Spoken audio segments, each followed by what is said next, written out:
Everyone, welcome to Learner Bee. I am Shivani Chauhan. इस video में हम लोग देखेंगे क्लास 8 सिविक्स के बुक का चैप्टर 9 पब्लिक फैसिलिटीज़। तो इस चैप्टर में हम लोग देखेंगे कि पब्लिक फैसिलिटीज़ क्या होती हैं और बेसिकली इस चैप्टर में हम लोगों को वाटर के बारे में बताया गया है।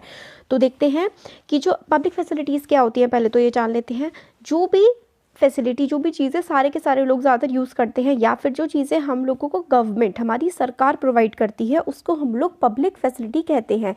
जैसे कि बसेस हो गई, है ना, ट्रेन हो गई, पानी जो कि म्यूनिसिपैलिटी से आता है, वाटर, है ना, ये सारी की सारी जो चीज़ें होती हैं और भी काफ़ी सारी चीज़ें आती हैं पब्लिक फैसिलिटी में, वो हम आगे देखेंगे। तो बसेस, ट्रेन, वाटर जो हम लोग को, या फिर हॉस्पिटल, सरकारी जो हॉस्पिटल होते हैं, सरकारी स्कूल्स होते हैं, ये सारी की सारी पब्लिक फैसिलिटीज़ होती हैं।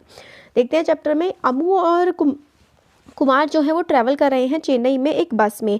जैसे बस पूरी सिटी में जाती है, वो ऑब्जर्व करते हैं कि वाटर फैसिलिटीज़ जो कि चेन्नई में अवेलेबल है, मतलब पानी की सुविधा, पानी जो कि अलग अलग एरियाज़ में अवेलेबल है चेन्नई में, वो कितना डिफ़र करता है। जैसे कि अन्ना नगर, राम गोपाल, अन्ना नगर में राम गोपाल रहते हैं। तो यहाँ पर ज़रा देखिए ये किस तरीके से पानी से अपनी कार को धो रहे हैं, है ना, ये अन्ना नगर है। और सईदापेट जिसमें पद्मा रहती है, वहाँ पर देखिए एक टंकी है और कितने सारे लोग अपने घड़े और मटके वगैरह पानी भरने के लिए रखे हुए हैं लोगों ने। तो यहाँ पर देखिए यहाँ कितना ज़्यादा पानी लोग यूज़ कर रहे हैं। और सईदापेट, यहाँ पर ज़रा देखिए कि कितनी पानी की कमी है। अब एक और एरिया आता है मधपक्कम, तो इसमें सिवा रहते हैं। तो यहाँ पर जो है एक मतलब मिडिल क्लास फैमिली है और पानी का एक टैंकर सा रखा हुआ है और ये लोग खरीद के पानी अपना यूज़ करते होंगे सिवा। और ये है माइलापोर, इसमें सुब्रमण्यम रहते हैं। यहाँ पर जो है वाटर टैंकर आता है और वाटर टैंकर से लोग जो है पानी अपने घरों में लेते हैं और यूज़ करते हैं। तो अब हम देखते हैं कि water and the people of Chennai, पानी और चेन्नई के लोग। जैसे हमने देखा कि सीनियर गवर्नमेंट ऑफिशियल जैसे कि मिस्टर राम गोपाल जो कि अन्ना नगर में रहते हैं, सबसे पहले वाली पिक्चर देखी थी ना हमने चेन्नई में, वो एरिया लश ग्रीन लगता है, खूब पेड़ पौधे हैं वहाँ पे, और वहाँ पे खूब जो गार्डन वगैरह हैं और पेड़ पौधे वहाँ पे खूब मेंटेन किए जाते हैं पानी को स्प्रे करके। वहाँ पे बड़े बड़े बंगलोज, बड़े बड़े खूब घर आपको दिख जाएंगे। उन घरों में टैप वाटर आता है, टंकी का पानी आता है। दिन के मोस्ट ऑफ द टाइम वहाँ पर आपको टंकी का पानी मिल जाएगा। और कई बार जब वाटर सप्लाई इनएडिक्वेट होती है, तो मतलब कम होती है वाटर की सप्लाई, पानी कम आता है, तो मिस्टर राम गोपाल जो है एक सीनियर ऑफिशियल से बात कर लेते हैं, एक अधिकारी से जो कि म्यूनिसिपल वाटर बोर्ड में है, वो उनसे बात करते हैं और उनके घर पानी का टैंकर आराम से आ जाता है अन्ना नगर में। और ये कौन है? मिस्टर राम गोपाल की कहानी देखी। ये एक चेन्नई के एक अमीर एरिया में रहते हैं, अमीर पर्सन है, आराम से इनके घर पानी पहुंच जाता है। और बाकी सारे जो एरियाज़ हैं ना सिटी के, सुब्रमण्यम्स अपार्टमेंट इन द माइलापुर, तो इससे पहले हम लोगों ने क्या देखा कि राम गोपाल जो है ये अमीर एरिया में रहते हैं, इनके घर पानी की कोई दिक्कत नहीं होती है तो फ़ोन करते हैं और उनके घर टैंकर आ जाता है। अब बाकी लोगों का देखते हैं। सुब्रमण्यम जो है उनका अपार्टमेंट, उनका जो घर है वो माइलापुर में है, वहाँ पर पानी की काफ़ी कमी रहती है। म्यूनिसिपल वाटर जो है वो 2 दिन में एक बार आता है, मतलब पानी 2 दिन में सिर्फ एक बार ही आता है। प्राइवेट बोरवेल है, मतलब जो होती है ना ज़मीन में निकाल मोटर्स वगैरह लगा देते हैं और उससे पानी लेते हैं, उससे कुछ लोग अपने घरों का मतलब पानी की ज़रूरतें पूरी कर लेते हैं। बोरवेल वाटर जो है, जो ज़मीन से पानी निकालते हैं, वो ब्रैकिश होता है। ब्रैकिश वाटर का मतलब होता है उस पानी में नमक होता है, मतलब खारा पानी आता है। तो ये जो पानी वो ज़मीन में से निकालते हैं, वो टॉयलेट्स में या फिर कपड़े वगैरह धोने, बर्तन धोने के लिए इस्तेमाल कर लेते हैं। बाकी सारे यूजेस के लिए उनको पानी टैंकर से ख़रीदना पड़ता है। सुब्रमण्यम लगभग हर महीने 500 से 600 रुपये मतलब अपना पैसा 500-600 रुपये का पानी खरीदते हैं टैंकर से, ताकि वो पी सके। ड्रिंकिंग के लिए रेसिडेंट्स जो है वहाँ पे जो लोग रहते हैं, उन्होंने वाटर प्यूरिफिकेशन सिस्टम अपने घर में लगाया हुआ है, क्योंकि खारा है पानी तो इसलिए वाटर प्यूरिफायर लगाया हुआ है। तो सुब्रमण्यम के घर के एरिया के बारे में हमने देखा, जो कि माइलापुर का एरिया है चेन्नई में, वहाँ पे 2 दिन में एक बार पानी आता है। अब हम देखते हैं सिवा, जो कि फर्स्ट फ्लोर पर रहता है मधीपक्कम वाले इलाके में, वहाँ पे 4 दिन में सिर्फ और सिर्फ एक बार पानी आता है। और शॉर्टेज ऑफ वाटर जो है काफ़ी ज़्यादा है, पानी की काफ़ी कमी है, इसलिए शिवा अपनी फैमिली को चेन्नई नहीं लेकर के आता है, पीने के लिए वो बोतल का पानी खरीदता है। पद्मा जो कि एक डोमेस्टिक हेल्प है, यानी कि एक नौकर की तरह किसी लोगों के घर में काम करती है, वो सीतापत के इलाके में रहती है, जो कि एक स्लम है, मतलब झोपड़पट्टी में वो रहती है। उस झोपड़पट्टी में जहाँ पे वो रहती है, वो 650 रुपये किराया देती है उस हट में रहने का। उसमें कोई बाथरूम नहीं है और कोई टैप का कनेक्शन नहीं है। और ऐसे ही 30 हटमेंट्स हैं जहाँ पर उस एरिया में, और एक ही टैप है, एक ही टंकी है, कॉमन टैप है, और वहाँ पे जो है पानी आता है सिर्फ और सिर्फ 20 मिनट के लिए। मतलब 2 दिन में एक बार आता है पानी, वो भी सिर्फ 20 मिनट के लिए, और एक फैमिली को सिर्फ और सिर्फ 3 बाल्टी ही भरने को मिलती हैं। और ये 3 बाल्टी वो खाने के लिए, कपड़े धोने के लिए, पीने तक के लिए ही उसका भी उसी पानी का इस्तेमाल करते हैं। समर में, गर्मियों में तो पानी बिल्कुल ट्रिकल बन जाता है, सिर्फ बूंदे बूंदे करके ही पानी आता है। और पानी, एक फैमिली की दूसरे से लड़ाई होती है पानी के लिए। लोगों को कई कई घंटों तक टैंकर का वेट करना पड़ता है, लंबी लंबी लाइनें बना के। तो हम लोगों ने कितने सारे लोगों का देखा, अमीर लोगों को पानी आराम से मिल जाता है, और जो मिडिल क्लास है उनको भी थोड़ा बहुत प्रॉपर हो ही जाता है, वो खरीद लेते हैं। बट जो बिल्कुल गरीब लोग हैं उनको पानी की बहुत ज़्यादा दिक्कत होती है। अब water is a part of fundamental right, जैसे कि हमने इस बुक में स्टार्टिंग में भी देखा था, स्टार्टिंग के चैप्टर्स में भी फंडामेंटल राइट्स के बारे में। तो फंडामेंटल राइट्स क्या होते हैं, हमारे कॉन्स्टिट्यूशन में हम लोगों को कुछ फंडामेंटल राइट्स दिए गए हैं। अब वाटर जो है वो एसेंशियल है हमारी ज़िंदगी के लिए, पानी बहुत ज़्यादा ज़रूरी है हमारी लाइफ के लिए, हमारी हेल्थ अच्छी रहे उसके लिए। नॉट ओनली ये ज़रूरी है हमारी डेली नीड्स को पूरा करने के लिए, सेफ़ ड्रिंकिंग वाटर हम लोगों को कई सारी बीमारियों से भी बचा सकता है। मतलब साफ़ स्वच्छ पानी अगर हम लोग पिएँ तो हम कई सारी बीमारियों से बच भी सकते हैं।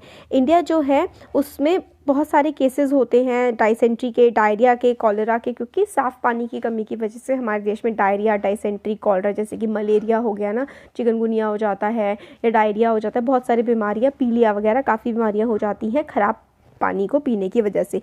लगभग 1600 इंडियंस जो हैं, ज़्यादातर चिल्ड्रन जो कि 5 साल से कम की एज के हैं, वो उनकी डेथ हो जाती है हर रोज़। मतलब 1600 बच्चे रोज़ मर जाते हैं वाटर रिलेटेड डिजीज़ की वजह से, क्योंकि उनको साफ़ पीने का पानी नहीं मिल पाता। इसलिए हर लगभग 1600 बच्चे रोज़ सिर्फ गंदे पानी को पीने की वजह से मर जाते हैं। ये डेथ्स जो हैं वो बचाई जा सकती हैं अगर उन बच्चों को साफ़ पीने का पानी प्रोवाइड किया जा सके। तो हमारा कॉन्स्टिट्यूशन जो है वो हमें अधिकार देता है right to life under article 21। Article 21 बहुत इंपॉर्टेंट है, इसमें हमें बहुत सारे राइट्स मिले हैं, हमारे पास जीने का अधिकार है। और सिर्फ एनिमल एग्जिस्टेंस नहीं, अब जिएंगे तो हमें साफ़ पानी, साफ़ हवा, साफ़ खाना भी तो चाहिए होगा। इस राइट के अकॉर्डिंग, आर्टिकल 21 के अकॉर्डिंग, जितने भी पर्सन हैं, हर पर्सन के पास, चाहे वो अमीर है चाहे वो गरीब है, उसको सफिशिएंट अमाउंट ऑफ पूरा वाटर मिलना चाहिए जितना उसको डेली ज़रूरत है, और इतना प्राइस होना चाहिए पानी का जिसको वो अफोर्ड कर सके। और यूनिवर्सल एक्सेस होनी चाहिए पानी की। यूनिवर्सल एक्सेस का मतलब होता है कि हर किसी के पास, चाहे कोई पर्सन गरीब हो चाहे अमीर हो, डजंट मैटर्स, हर किसी के पास अधिकार होना चाहिए साफ़ पानी का। तो यूनिवर्सल एक्सेस टू वाटर हमारे देश में दिया गया है, बट क्या सच में ऐसा होता है? नहीं। हमें अधिकार तो मिला है हमारे संविधान के द्वारा, बट हम लोग उस अधिकार को पूरी तरीके से ले नहीं पा रहे हैं, पूरा नहीं कर पा रहे हैं। कई बार कोर्ट केसेस हुए हैं जिसमें हाई कोर्ट में भी गया है ये मामले, सुप्रीम कोर्ट में भी गए हैं, और उन्होंने भी कहा है कि सेफ ड्रिंकिंग वाटर एक फंडामेंटल राइट है। 2007 में आंध्र प्रदेश की हाई कोर्ट ने कहा था, एक केस को सुनते हुए, जो कि एक लेटर लिखा गया था, विलेजर, एक गाँव के पर्सन थे, महबूब नगर, जो कि महबूब नगर एक जगह है आंध्र प्रदेश में, उन्होंने कोर्ट को लेटर लिखा था कि भाई वहाँ का महबूब नगर डिस्ट्रिक्ट का पानी बहुत ही ज़्यादा कंटामिनेटेड है, बहुत ही गंदा पानी है। विलेजर्स ने कंप्लेन करी थी कि एक टेक्सटाइल कंपनी होती है, कपड़े बनाने वाली कंपनी जो है, वो पॉइजनस केमिकल, मतलब बहुत ही जहरीले केमिकल नदियों में बहा रही है उनके गाँव में, जिसकी वजह से जो उनका ग्राउंड वाटर है वो ख़राब हो चुका है। अब देखिए क्या है, एक कंपनी, एक गाँव है, ठीक है, महबूब नगर, वहाँ पर उसके पास एक टेक्सटाइल कंपनी है, कपड़े की कंपनी है। वो कपड़े की कंपनी ने नदियों में केमिकल बहा रही है। अब उस केमिकल की वजह से वो पानी जो है ज़मीन में जा रहा है। अब वो ड्रिंकिंग वाटर, पीने का पानी, कपड़े धोने का पानी, और इवन सिंचाई, जो फसल उग रही है वो भी जहरीले पानी की उग रही है। तो इन लोगों ने, उस गांव के लोगों ने कंप्लेन करी, तो जज ने कहा कि महबूब नगर डिस्ट्रिक्ट के कलेक्टर को to supply 20 litres of water to each person in the village, कि भाई 25 लीटर पानी हर घर में, हर विलेजर के पास डेली जाना चाहिए।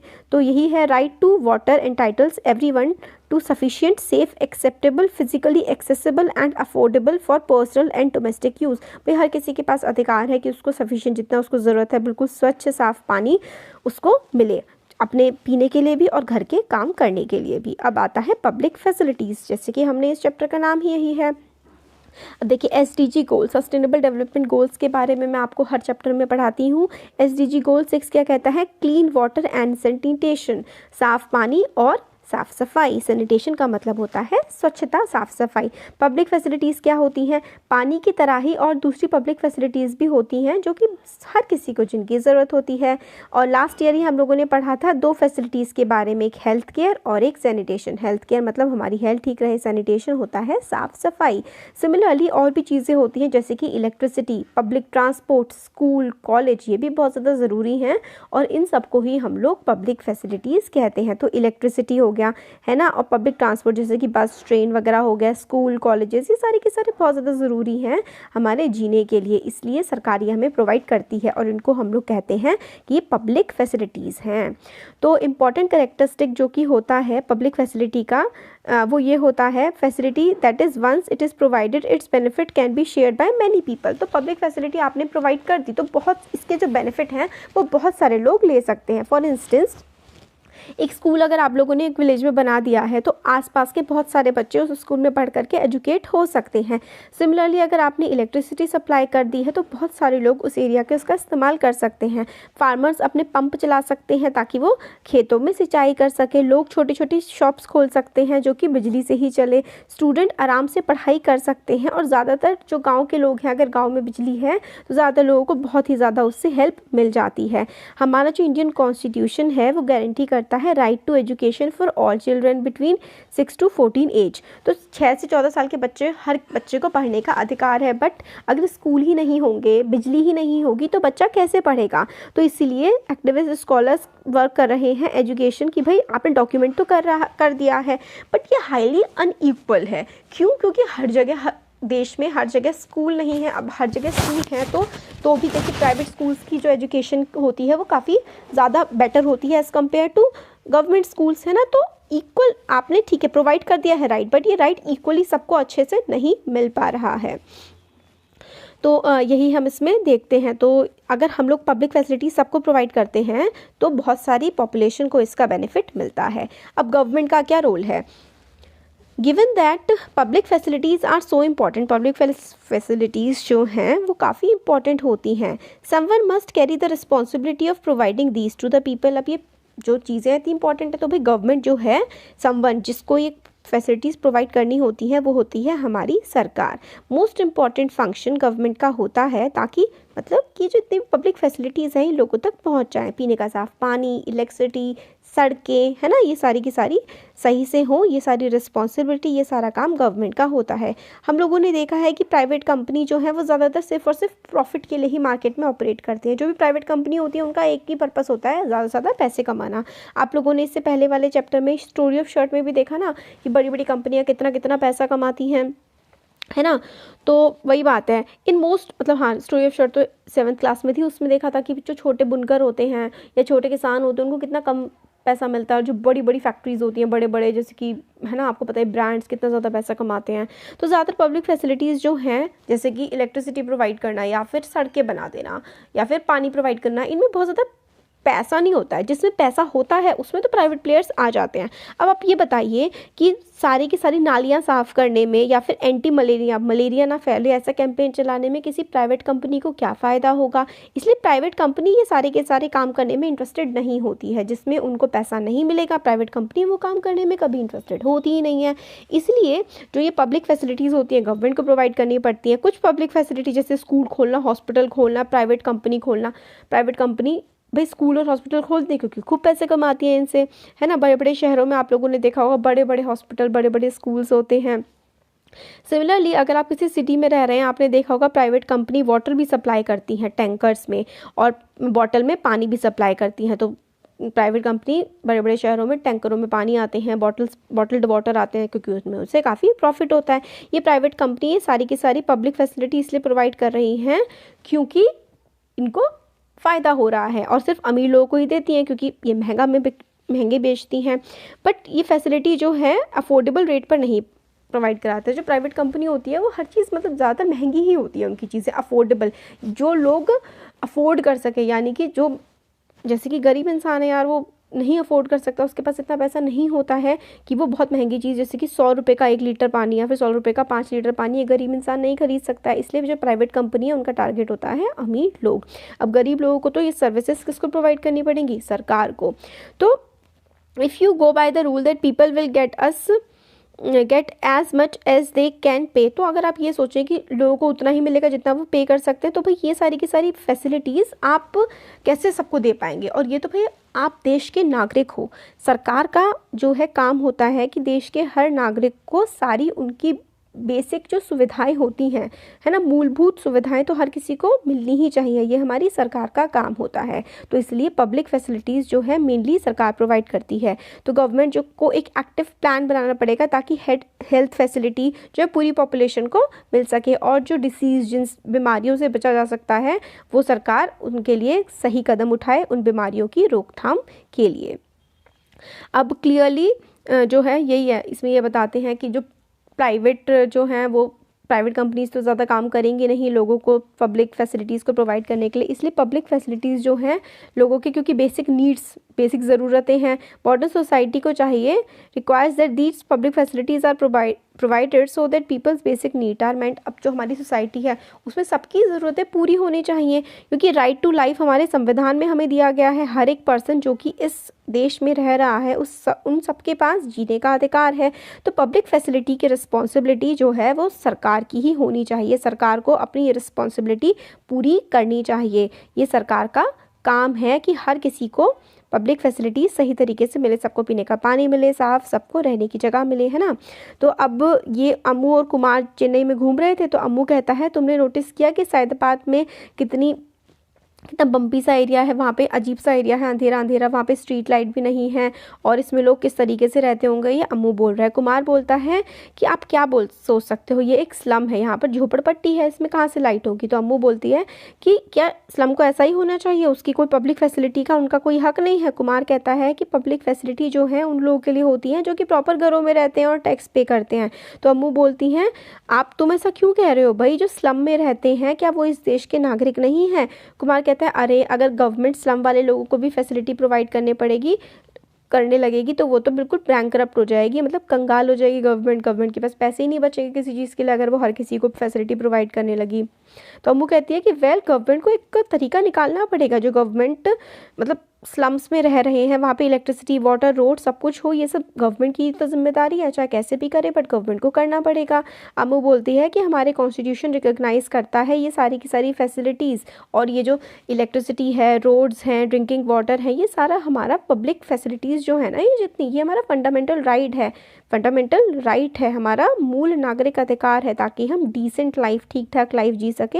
ये सारी की सारी चीज़ों की, देखिए पानी की तो सबको ज़रूरत होती ही है ना। तो ये है इसमें बात। अब जो आगे का चैप्टर है ना, देखिए ज़्यादा तो बचा नहीं है इसमें कुछ, तो हम आगे का देखेंगे नेक्स्ट वीडियो में, है ना। तो कैसा लगा वीडियो ज़रूर बताइएगा। यहाँ से देखिए कि where does the government get money from public facility. तो बेसिकली गवर्नमेंट को कैसे मिलता है, ये वाला जो पूरा पार्ट है ना, कि जो गवर्नमेंट का एक बजट आता है हर साल, उस बजट में वो बताती है कि किस तरीके से पूरे साल में खर्चा होगा। तो बजट में गवर्नमेंट अनाउंस करती है क्या क्या वो खर्चे करेगी, कहाँ से खर्चा करेगी, वो पैसा कहाँ से आएगा। तो जितना भी पैसा सरकार खर्च करती है वो सारा का सारा बेसिकली आता है टैक्स से। तो गवर्नमेंट बहुत सारे टैक्स हम पर लगाती है, जो हम खाने की चीज़ें खरीद रहे हैं या फिर कोई हम कुछ भी खरीद रहे हैं, कोई भी सर्विस यूज़ कर रहे हैं, उसके लिए हम पर टैक्स लगता है, और उस टैक्स से ही फाइनली गवर्नमेंट जो है चीज़ें हम लोगों को प्रोवाइड कर पाती है। जितनी भी चीज़ें गवर्नमेंट हम लोगों को प्रोवाइड करती है वो हम ही जो टैक्स देते हैं उससे ही सरकार कर पाती है। तो ये वाला यहाँ पर हो गया, जैसे कि पानी सप्लाई करना, इलेक्ट्रिसिटी सप्लाई करना, सड़कें बनवाना, डेली यूज़ में जितनी भी चीज़ें होती हैं वो हमें गवर्नमेंट प्रोवाइड करती है टैक्स की मनी से। तो ये आगे वाला चैप्टर हम लोग देखने वाले हैं नेक्स्ट में वीडियो में। तो कैसा लगा वीडियो ज़रूर बताइए, अच्छा लगा तो लाइक करिए, चैनल को सब्सक्राइब करिए, अपने फ्रेंड्स के साथ शेयर करिए। Thank you.